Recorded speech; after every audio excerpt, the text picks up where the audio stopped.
Good morning, students. I hope you all are fine. Today, we are going to talk about digestion process in stomach. In the last lecture, we have talked about digestion process that take place in the buccal cavity with the help of enzyme that is your salivary amylase.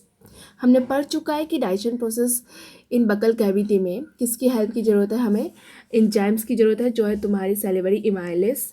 और salivary amylase क्या करता है, वो digestion of starch में help करता है। ठीक है, हमने इसके बारे में पढ़ा था। But today we are going to talk about the digestion process in stomach. ठीक है, यहाँ पे कैसे डाइजेशन प्रोसेस टेक प्लेस करता है स्टोमक में वो सब पढ़ेंगे। So our chapter is digestion and absorption. यहाँ पे क्या है तुम्हारा, क्या पढ़ेंगे, digestion process take place in stomach, how digestion process take place in stomach.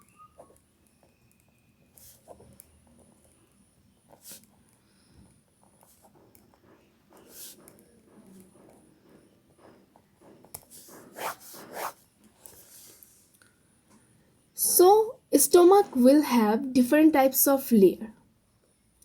ठीक है, ऐसे the wall of the alimentary canal we discussed in the last lectures that they have 4 layers. So from all of them mucosa have the gastric glands. तो gastric means तुम्हें समझ में आएगा कि stomach में जो glands होते हैं that is your gastric glands which are responsible for the synthesis of gastric juice. And that gastric juice have some enzymes which help in the breakdowns of protein और डाइजेशंस ऑफ प्रोटीन। वो help करता है तुम्हारे proteins को break down करने में, but digestions of proteins में help करता है। कौन सा, तुम्हारा गैस्ट्रिक जूस जो कि पाए जाते हैं तुम्हारे स्टोमक में। पहले हमने पढ़ा था सेलिवरी एमाइलेज जो पाए जाते हैं तुम्हारे स्लाइवा में। वहाँ पे बहुत सारे डिफरेंट टाइप्स ऑफ थिंग्स होते हैं। स्लाइवा में इलेक्ट्रोलाइट्स होते हैं, इंजाइम्स होते हैं, फिर तुम्हारे लाइसोसोम्स होते हैं। आज हम जो गैस्ट्रिक ग्लैंड्स के बारे में पढ़ रहे हैं, ये जो तुम्हारे स्टोमक में हो रहा है। तो stomach will have different types of layer, from all of them mucosa have gastric glands. So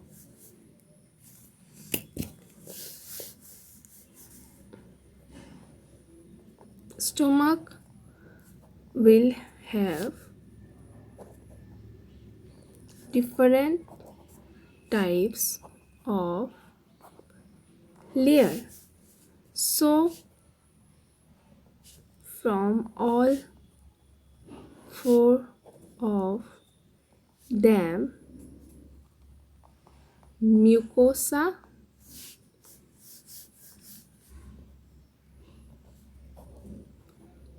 gastric gland. Mucosa have gastric gland which is responsible for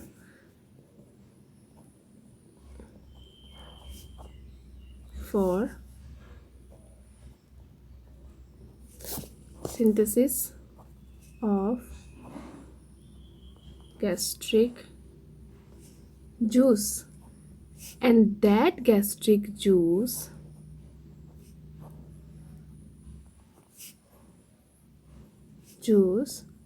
have some enzymes which help in the breakdown of protein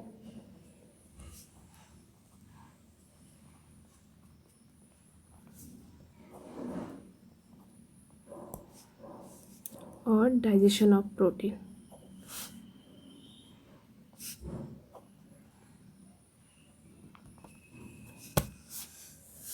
तो क्या हो गया, stomach किस लिए है, is mainly responsible for the digestion of protein. जैसे कि हमने बकल कैविटी में पढ़ा था विच इज़ रेस्पॉन्सिबल, जो सेलिवरी एमाइलेस है वो रेस्पॉन्सिबल किस लिए है, तुम्हारे डाइजेशन ऑफ कार्बोहाइड्रेट व स्टार्च डाइजेशन के लिए, right.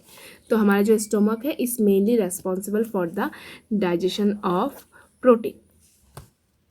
Now mucosa have gastric glands because it is related to your stomach, तो इसलिए वो gastric gland, and that gastric glands have 3 different cell. तो उस सेल के बारे में पढ़ेंगे कि गैस्ट्रिक ग्लैंड्स में 3 सेल्स क्या क्या पाए जाते हैं?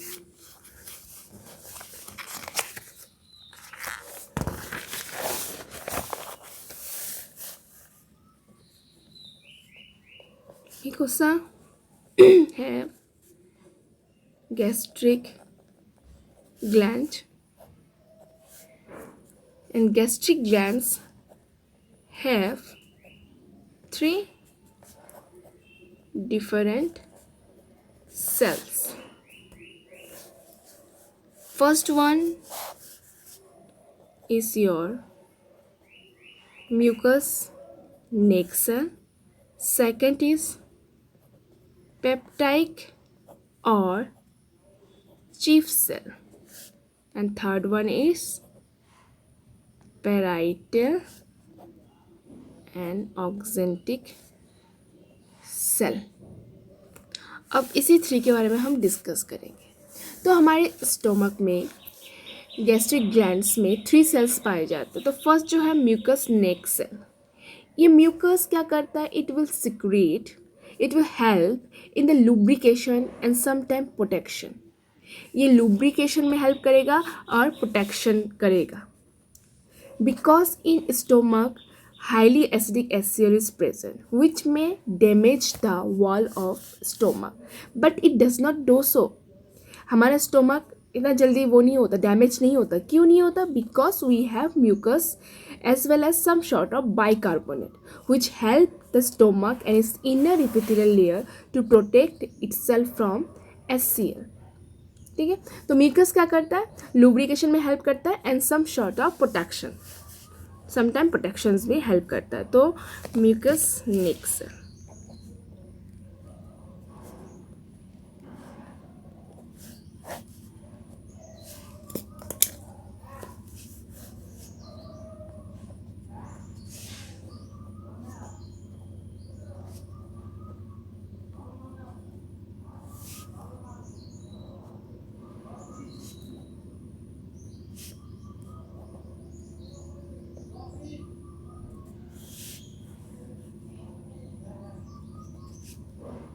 Because in stomach highly acidic HCl is present which may damage the wall of stomach, but it does not do so.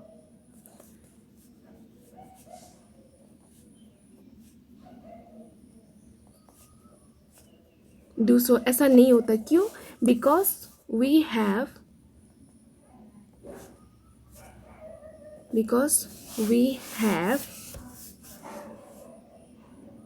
mucus and as well as some sort of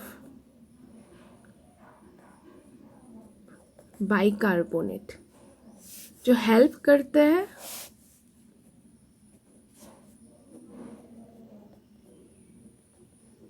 stomach and its inner epithelium layer to protect itself from HCl. Now second is your peptic and chief cell. तो mucus क्या करता है? Mucus neck cell mucus secrete करते हैं. Secrete mucus which help in the secrete क्या करता है? Mucus secrete mucus which help in the lubrication and sometime protection. जो क्या करता है? जैसे कि हमारा स्टोमक बहुत हाईली एसिडिक होता है, उस वाल को डैमेज करने से कौन बचाता है? तुम्हारा म्यूकस एज वेल एज के साथ बाइकार्बोनेट्स होते हैं जो हेल्प करते हैं स्टोमक को, उसके इनर एपिथेलियल लेयर को प्रोटेक्ट करते हैं from HCl. Now second is your peptic cell. Peptic cell को हम चिप सेल भी बोलते हैं. इसमें क्या होता है, they used to secrete pepsinogen. Pepsinogen एक प्रो एंजाइम है जो कि इनएक्टिव है। अभी जो प्रो एंजाइम है हम लोग का वो इनएक्टिव है, उसको एक्टिव करने के लिए कौन आएगा, HCl। जब HCl आके प्रो एंजाइम पे एक्ट करेगा, ठीक है, तो वो क्या करेगा, पेप्सिनोजन को पेप्सिन में कन्वर्ट कर देगा। आफ्टर दैट प्रोटीन, ठीक है, प्रोटीन कन्वर्ट होगा तुम्हारे प्रोटीएसेस, पेप्टॉन्स और तुम्हारे पेप्टाइड्स में। तो ये हम अभी पढ़ेंगे। तो पेप्टिक सेल, चिप सेल जो होते हैं वो क्या सीक्रेट करते हैं, they used to secrete pepsinogen.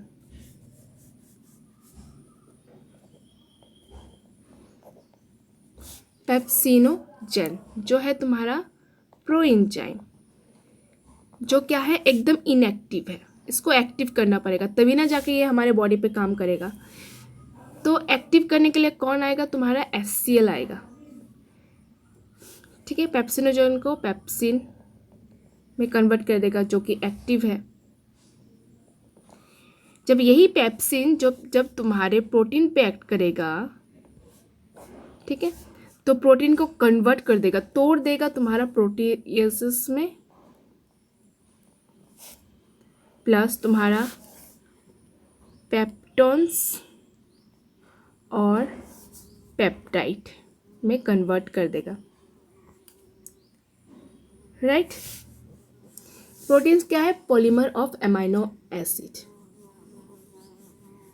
ठीक है, तो ये क्या है, पॉलीमर ऑफ अमाइनो एसिड। तो यही अमाइनो एसिड ब्रेक डाउन करके कन्वर्ट करके प्रोटीएसेस, पेप्टॉन्स और पेप्टाइड में कन्वर्ट हो जाएगा। ये कौन करेगा, तुम्हारा HCl। जब ये HCl तुम्हारा कहाँ से आएगा, वो जो थर्ड सेल है, पैराइटल सेल, ऑक्जेंटिक सेल, वहाँ से आएगा। वहाँ से आके ये पेप्टिक सेल के ऊपर रिएक्ट करेगा, पेप्सिनोजन के ऊपर रिएक्ट करेगा, जो तुम्हारा प्रो एंजाइम जो इनएक्टिव के फॉर्म में था, HCl जैसे इसके ऊपर एक्ट करेगा वो क्या होगा, पेप्सिन बन जाएगा। उसके बाद ये एक्टिव फॉर्मेशन में आ जाएगा। यही पेप्सिन जब प्रोटीन के ऊपर एक्ट करेगा तब वो क्या करेगा, इसको प्रोटीन को ब्रेक डाउन करके प्रोटीएसेस, पेप्टॉन्स और पेप्टाइड में कन्वर्ट कर देगा, ठीक है। Now third is your parietal और ऑक्जेंटिक सेल।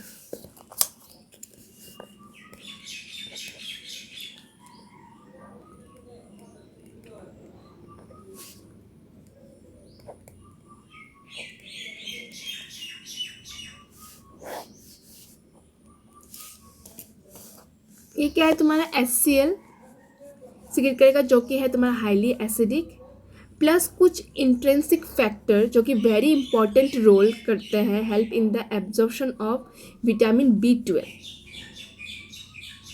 तो intrinsic factor is secreted by the parietal.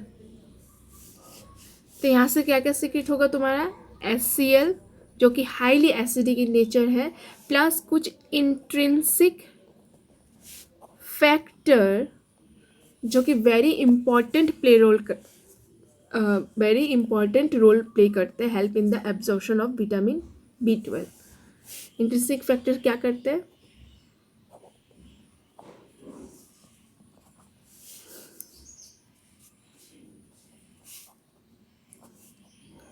that help in the absorption of vitamin B12। तो जो इंट्रेंसिक फैक्टर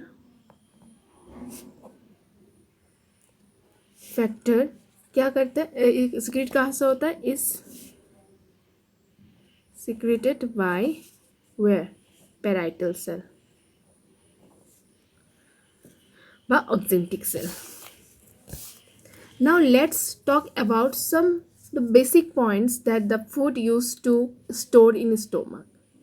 हमारे स्टोमक में जो फूड है, ठीक है, वो स्टोर होते हैं 4 to 5 आवर्स के लिए। तो after that the gastric juice, जो गैस्ट्रिक जूस होता है वो क्या होता है, properly mix with food, and that mixing food is due to the jerking movement of the wall of stomach for it proper digestion. And that mixture is called chyme. यहाँ पे क्या हो रहा है देखो, हमारा का जो बेसिक पॉइंट है, जो फूड है, अब ऑसोफेगस से कहाँ आया, तुम्हारा स्टोमक में। स्टोमक में आके वो 4 to 5 आवर क्या करेगा, वहाँ पर ही स्टोर रहेगा, वहाँ पर ही रेस्ट रहेगा। सोचो, आफ्टर दैट गैस्ट्रिक जूस बनेंगे, तो गैस्ट्रिक जूस प्रॉपरली मिक्स होगा तुम्हारे किसके साथ, फूड के साथ। एंड दैट मिक्सिंग फूड कैसे होंगे, क्योंकि कुछ जर्किंग मूवमेंट्स होंगे स्टोमक के वॉल के साथ प्रॉपर डाइजेशन के लिए। अब वो जो मिक्सचर है फूड और गैस्ट्रिक जूस का, उसको हम बोलते हैं काइम। ठीक है, इसको बोलते हैं काइम। तो यहाँ पे क्या होगा, 4 to 5 आवर के लिए क्या होगा, तुम्हारा जो फूड है use to store in stomach.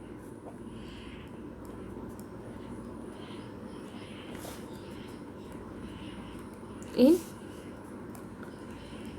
Stomach वहाँ पे जब रहेगा तो उसके साथ क्या होगा, गैस्ट्रिक जूस प्रॉपरली मिक्स्ड होगा। द गैस्ट्रिक जूस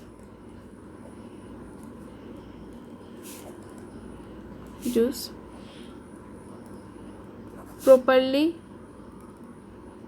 मिक्स्ड होगा, किसके साथ होगा, with food. And that mixing food is due to the jerking movement of the wall of the stomach and which is help in the proper digestion. Okay, and that mixing food is called your, that mixing food is called chyme, chyme, chyme। Gastric juice जब properly mix होगा तुम्हारे food के साथ, उसी mixing food को हम बोलेंगे crime.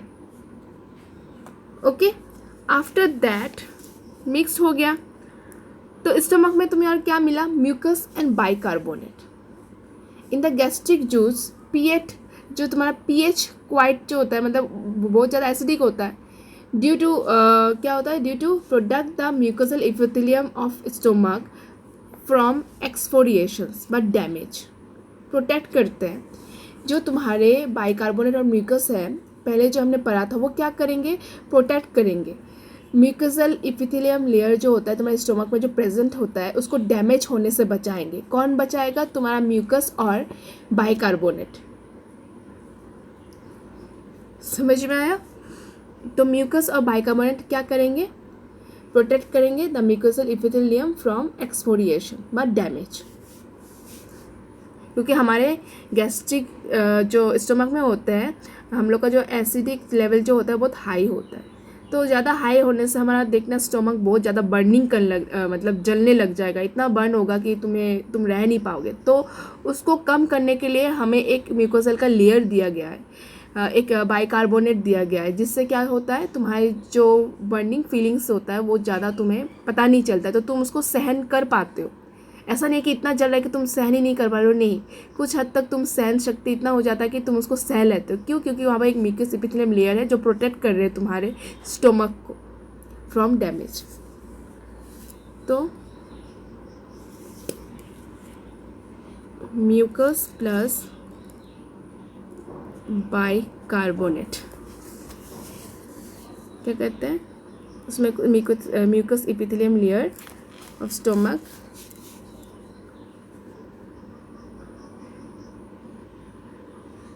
क्या कहते हैं, help the stomach and its inner epithelium layer to protect itself from acidity, to protect itself from damage.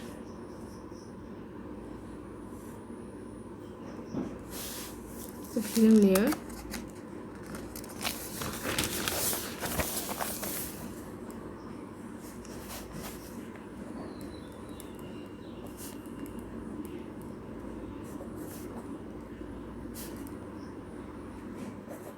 from damage. After that एक वर्ड मिलेगा, देखना तुम्हें, रेनिन, RENNIN। ये infant, in case of infant में use किया जाता है, small babies के लिए। There is some special enzymes present that is rennin. वो क्या करते हैं, प्रोटीन डाइजेशन में हेल्प करते हैं। Enzymes in case of infant, ये सिर्फ इन्फेंट में ही होते हैं रेनिन, ठीक है, ये एडल्ट्स में नहीं होते हैं। तो रेनिन क्या करते हैं, in case of small babies there is special enzymes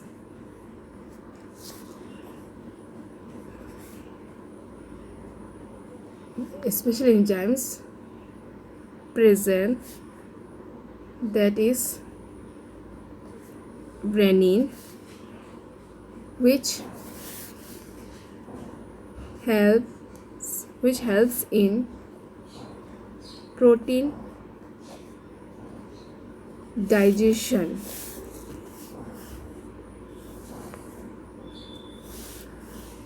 in case of infant। बच्चों में ये रेनिन पाया जाता है क्योंकि वो मिल्क पीते हैं, तो उनमें एक अलग तरह के एंजाइम्स पाया जाता है जिसको हम रेनिन बोलते हैं, जो हेल्प करता है डाइजेशन ऑफ प्रोटीन में। देन गैस्ट्रिक ग्लैंड्स में तुम्हें सम सॉर्ट्स ऑफ क्या मिलेगा, लाइपेज मिलेगा।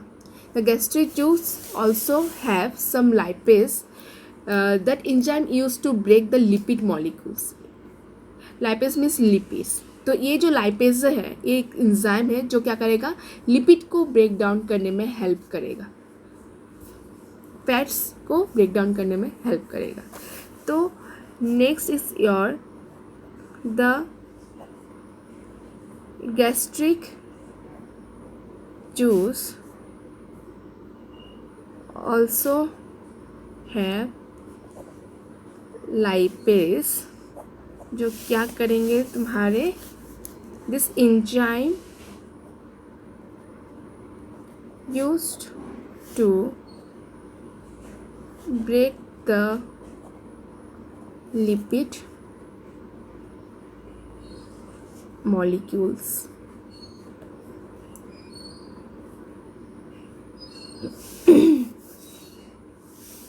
ओके, तो ये तुम्हारा एक क्वेश्चन बन गया कि how digestion process take place in stomach, कैसे होता है।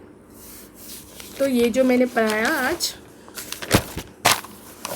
इसमें अगर कुछ डाउट हो तो मुझे बोलना, मैं एक बार फिर से एक बार तुम्हें रिवाइज कर देती हूँ। पहले जैसे हम लेक्चर में फर्स्ट जो प्रीवियस लेक्चर में हमने क्या पढ़ा था, डाइजेशन प्रोसेस इन वोकल कैविटी कैसे होता है। आज हमने पढ़ा कि डाइजेशन प्रोसेस इन स्टोमक में कैसे होते हैं। तो हमारे में 4 लेयर पाए जाते हैं जो वॉल ऑफ एलिमेंट्री कैनल में हमने पढ़ा था, देखना। तो उसमें उस 4 में से एक जो है तुम्हारा म्यूकोसा, उसमें गैस्ट्रिक ग्लैंड्स होते हैं। तो वो गैस्ट्रिक ग्लैंड्स पाए जाते हैं हमारे स्टोमक में। गैस्ट्रिक से ही पता चलेगा कि स्टोमक से रिलेटेड है ऑब्वियसली। तो गैस्ट्रिक ग्लैंड्स के पास कुछ सेल होते हैं, तो 3 डिफरेंट सेल होते हैं जिनका काम अलग अलग होता है, सबका फंक्शन अलग अलग होता है, ठीक है। जैसे कि हमारा हैंड, हमारे लेग, सबका अलग अलग काम है। उसी तरह यहाँ पे 3 सेल्स पाए जाते हैं जिसके 3 डिफरेंट वर्क होते हैं। तो एक होता है तुम्हारा म्यूकस नेक सेल, ये सिक्रीट करता है तुम्हारा म्यूकस, ठीक है। ये क्या सिक्रीट करता है, म्यूकस सिक्रीट करता है, जो हेल्प करते हैं तुम्हारे लुब्रिकेशन में एंड क्या करते हैं, प्रोटेक्शन में हेल्प करते हैं। क्योंकि हमारा जो स्टोमक है वो हाईली एसिडिक HCl है, तो उस ये जो है अगर ज़्यादा एसिडिक होगा तो हमारे वॉल का जो स्टोमक का जो वॉल है वो डैमेज हो जाएगा। बट इससे इसको बचाने के लिए we have some mucus as well as some sort of bicarbonates भी हमारे पास होते हैं, ठीक है। ये सब हथियार है, सोचो। हाँ, ये क्या करेंगे, तुम्हारे स्टोमक को हेल्प करेंगे to protect itself from stomach, okay, to protect itself from HCl, sorry stomach बोल रही हूँ, फ्रॉम HCl से तुम्हें बचाएंगे। नेक्स्ट आएगा तुम्हारा पेप्टिक सेल। पेप्टिक सेल क्या होता है, ये चीफ सेल होते हैं, ये सिक्रीट करते हैं तुम्हारे पेप्सिनोजेन, एक प्रो एंजाइम है। पेप्सिनोजेन क्या है, एक प्रो एंजाइम है जो कि इनएक्टिव फॉर्मेशन है, अभी तक इसका कोई काम नहीं आया है, ठीक है, ऐसा कोई काम नहीं हो रहा है। तो काम इसका कब शुरू होगा, जब HCl आके इसको बोलेगा अबे चल काम शुरू कर, इसको जब कोई पुश करेगा। अभी तो इनएक्टिव है, अभी एक्टिव हो जा। तो प्रोटीन जो है, पेप्सिन आके इस पे एक्ट करेगा तो प्रोटीन ब्रेक डाउन होगा, ब्रेक डाउन होके प्रोटीएसेस, पेप्टोन्स और पेप्टाइड में कन्वर्ट हो जाएगा। ये कौन कर रहा है, तुम्हारा एक्टिव पेप्सिन। ये कहाँ से आया, पेप्सिनोजेन से।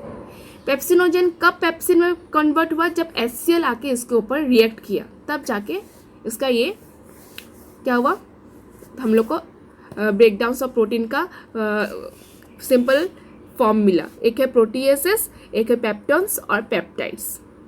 ठीक है, जस्ट एक एग्जांपल सोच लो ना, अगर तुम अभी स्टडी नहीं कर रहे हो, ठीक है, अभी तुम्हारे मम्मी पापा तुम्हें कुछ बोल नहीं रहे, तो तुम एकदम खाली बैठे हो, पढ़ नहीं रहे हो, तब जाके अगर तुम्हारे मम्मी पापा जाके तुम्हें पुश करेंगे, बात थप्पड़ मारेंगे, तब तुम्हें तुम्हारे दिमाग में काम करेगा, ओ नाउ मुझे अभी पढ़ना है। ठीक है, तब तुम्हें पता चलेगा कुछ काम करना है।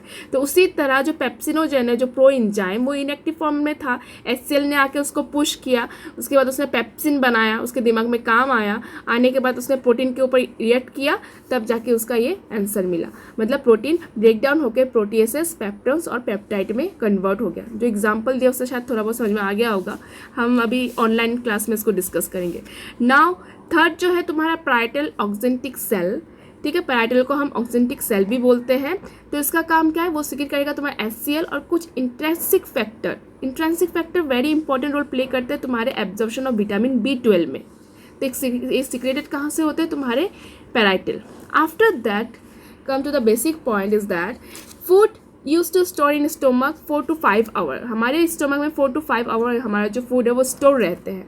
अगर वो वहाँ पर स्टोर है तो तुम्हें स्टोमक में क्या क्या मिलेंगे, गैस्ट्रिक जूस मिलेंगे, जो क्या होंगे धीरे धीरे प्रॉपर्ली मिक्स हो जाएंगे तुम्हारे फूड के साथ। मिक्सड होने के बाद उसी मिक्स फूड को हम बोलते हैं काइम, राइट। उसको हम क्या बोलते हैं, काइम बोलते हैं। तो ये जो मिक्सिंग होता है due to the jerking movement of the wall of stomach for it proper digestion. Proper digestion के लिए मिक्सिंग होता है, ठीक है, और इस मिक्सचर को हम बोलते हैं chyme. After that mucus plus bicarbonate का कुछ लेयर मतलब वो पाए जाते हैं, जिसको हम जो क्या करता है हमारे स्टोमक को हेल्प करता है and inner epithelial layer to protect itself from HCl। Okay, क्योंकि हमारा जो गैस्ट्रिक जूस है वो क्वाइट एसिडिक होता है बहुत ज़्यादा, तो उससे उसको प्रोटेक्ट करने के लिए हमारा जो म्यूकस एपिथेलियम लेयर होता है वो स्टोमक, ठीक है, वो क्या करते हैं, डैमेज होने से बचाते हैं, ये जो म्यूकस होता है। नाउ रेनिन जो कि पाए जाते हैं, स्पेशल टाइप ऑफ एंजाइम जो पाए जाते हैं तुम्हारे बच्चों में पाए जाते हैं, छोटे इन्फेंट जो होते हैं उनमें पाए जाते हैं। ये रेनिन जो क्या करते हैं, एक एंजाइम है जो हेल्प करते हैं डाइजेशन ऑफ प्रोटीन। ये सिर्फ इन केस ऑफ बच्चों में पाए जाते हैं, इन्फेंट में पाए जाते हैं। नाउ नेक्स्ट गैस्ट्रिक जूस जो है तुम्हारा लाइपेसेस, ये एंजाइम क्या करते हैं, तुम्हारे लिपिड और फैट को ब्रेक डाउन करने में हेल्प करते हैं। ठीक है, तो आज के लेक्चर में जिसको अगर कुछ समझ में ना आया हो तो हम इसको ऑनलाइन में डिस्कस करेंगे। और आफ्टर ऑल जो पहले हमने पढ़ा चुका था उसमें अगर तुम लोगों को